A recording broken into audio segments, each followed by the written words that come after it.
8 मार्च 2014 को Malaysian airline का एक जहाज कुआलालंपुर से टेक ऑफ तो हुआ, लेकिन वो अपनी मंजिल बीजिंग तक नहीं पहुंचा। आज तक किसी को भी मालूम नहीं पड़ा कि ये जहाज गया तो आखिर गया कहां।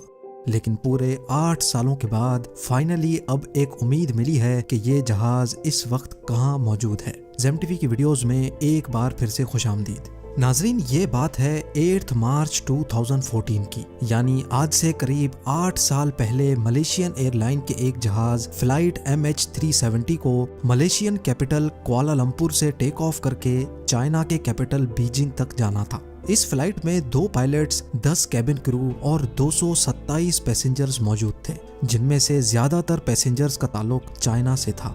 दोनों पायलट्स इंतहाई एक्सपीरियंस थे, जिनमें से 53 साल के कैप्टन ज़ाहरी अहमद शाह को 33 साल का फ्लाइट एक्सपीरियंस था, जबकि 27 साल के को पायलट फारिक अब्दुल हमीद एक जूनियर पायलट थे, जिनको 7 साल का फ्लाइट एक्सपीरियंस था। अगर इस प्लेन की बात की जाए तो 11 साल पुराना ये बोइंग 777 जहाज था, जिसमें ना ही किसी किस्म की कोई प्रॉब्लम थी और ना ही पास्ट में ये जहाज किसी मैकेनिकल या इलेक्ट्रिकल हादसे का शिकार हुआ था। बताने का मेन मकसद सिर्फ इतना है कि ये मलेशिया और चाइना के दरमियान चलने वाली एक बिल्कुल नॉर्मल फ्लाइट थी, जो रोजाना 5 घंटे और 34 मिनटों की परवाज करके मलेशिया से चाइना या फिर चाइना से वापस मलेशिया जाती थी। लेकिन आज का दिन इस फ्लाइट के लिए किसी भी तरह नॉर्मल नहीं था, बल्कि ये एबनॉर्मल से भी काफी बढ़कर कुछ था। बेशक फ्लाइट MH370 को सिर्फ 5 घंटे और 34 मिनटों के लिए परवाज करनी थी, लेकिन टेक ऑफ से पहले इसमें जरूरत से ज्यादा फ्यूल डाला गया, जिससे वो 7 घंटे 41 मिनट तक फ्लाई कर सकती थी, यानी अपनी रिक्वायरमेंट से भी 2.25 घंटे ज्यादा। ऐसा करना भी एयरलाइंस की एक रूटीन प्रैक्टिस होती है, ताकि अगर प्लेन को खराब मौसम या किसी इमरजेंसी में कहीं और डाइवर्ट किया जाए तो उसके पास एक्स्ट्रा फ्यूल मौजूद हो। Delivery Malaysia 370, good morning. Malaysian 370, stand by. Malaysian 370, request level. 370, we are ready, requesting flight level 340 to Beijing. ये दिन था 8 मार्च 2014 का और रात के 12:42 पे फ्लाइट MH370 ने रूटीन के मुताबिक कुआलालंपुर से टेक ऑफ किया। फर्स्ट पायलट ज़ाहरी टेक ऑफ से पहले और उसके बाद भी Kuala Lumpur air traffic control tower से डायरेक्ट कांटेक्ट में थे। टेक ऑफ करते ही जहाज ने अपनी डायरेक्शन साउथ चाइना सी की तरफ कर दी और ठीक 20 मिनटों के बाद, यानी रात के 1:09 पर जहाज में लगे ट्रांसपोंडर ने अपनी current GPS location Kuala Lumpur air traffic control tower के रडार को भेज दी।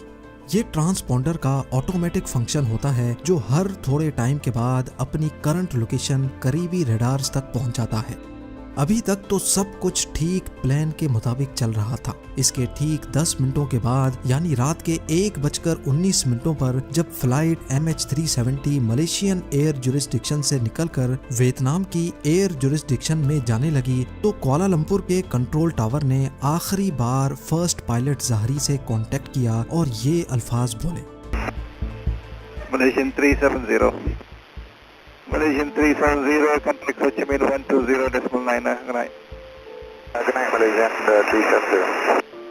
इसका मतलब था कि अब फ्लाइट MH370 को वियतनाम की सिटी हो ची मिन्ह के कंट्रोल टावर से कांटेक्ट करना चाहिए।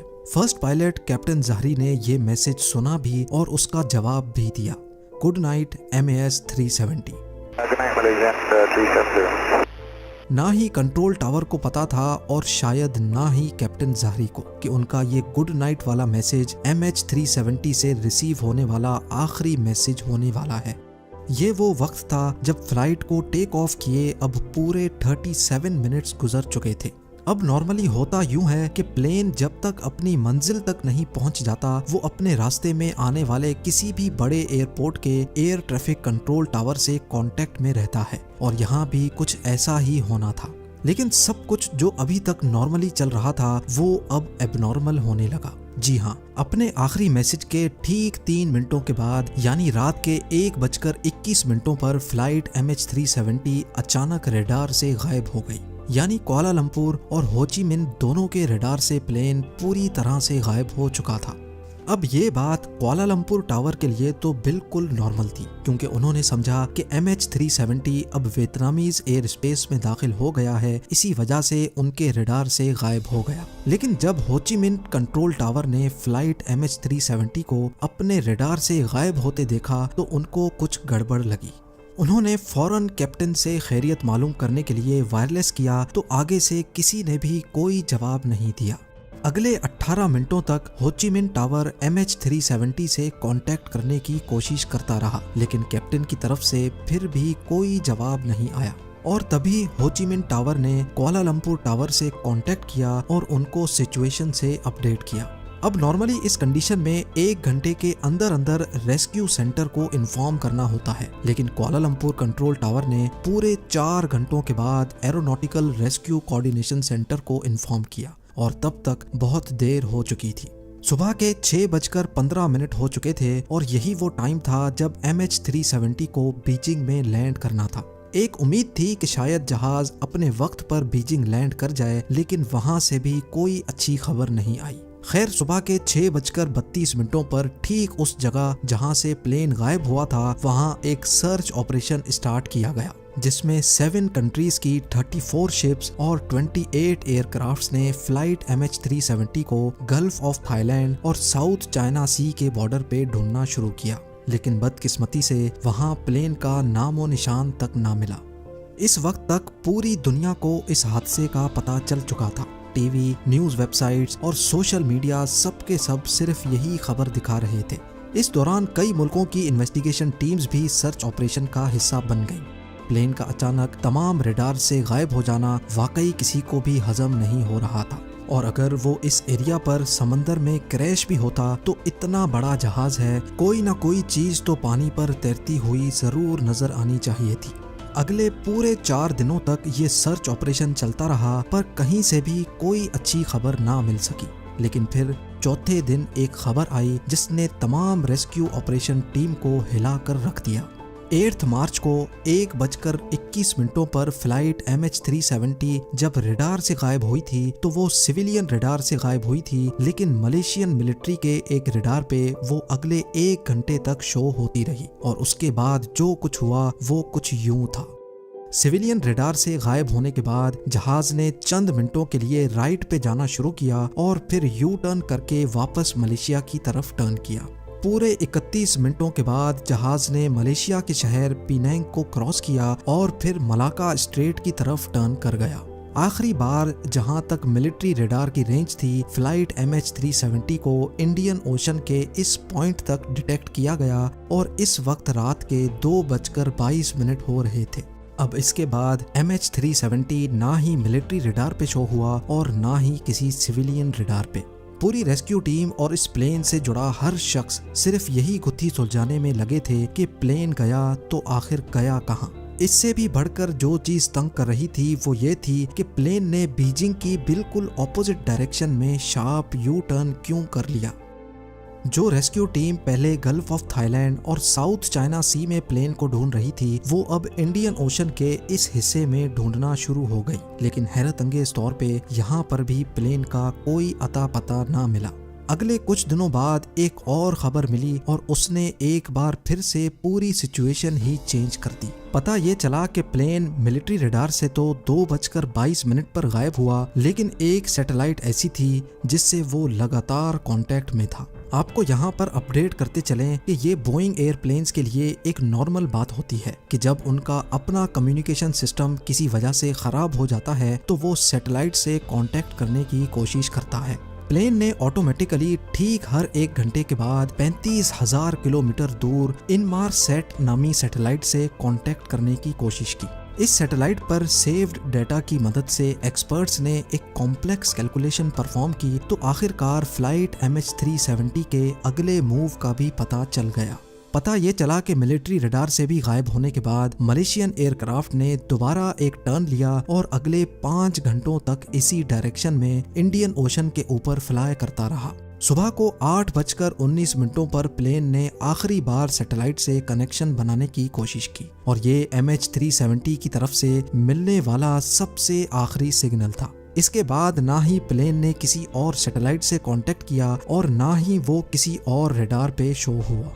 यानी जिस वक्त रेस्क्यू टीम पहली बार जहाज को ढूंढ रही थी, असल में उस वक्त जहाज फ्लाई कर रहा था, लेकिन उसकी लोकेशन वहां से बहुत दूर थी। एक्सपर्ट्स और इन्वेस्टिगेशन टीम का मानना है कि ऑस्ट्रेलिया से 2000 किलोमीटर वेस्ट में इंडियन ओशन के ठीक इस कर्व्ड स्पॉट पे आकर जहाज का सैटेलाइट से कनेक्शन टूटा। यानी कुआलालंपुर से टेक ऑफ करने के बाद इस कर्व्ड स्पॉट तक पहुंचने में जहाज को पूरे 8 घंटे लगे और जहाज में टोटल फ्यूल भी सिर्फ इतना ही था। तो इस बात के काफ़ी ज़्यादा चांसेस हैं कि MH370 इसी कर्व्ड स्पॉट में ही कहीं फ्यूल ख़त्म होने की वजह से क्रैश हो गया।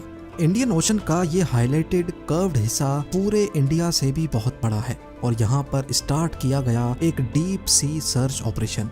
MH370 को ढूंढना बहुत ज़रूरी था, क्योंकि जब तक प्लेन और उसका ब्लैक बॉक्स नहीं मिलेगा तब तक ये पता नहीं चलेगा कि क्रैश से पहले प्लेन के अंदर क्या कुछ हो रहा था।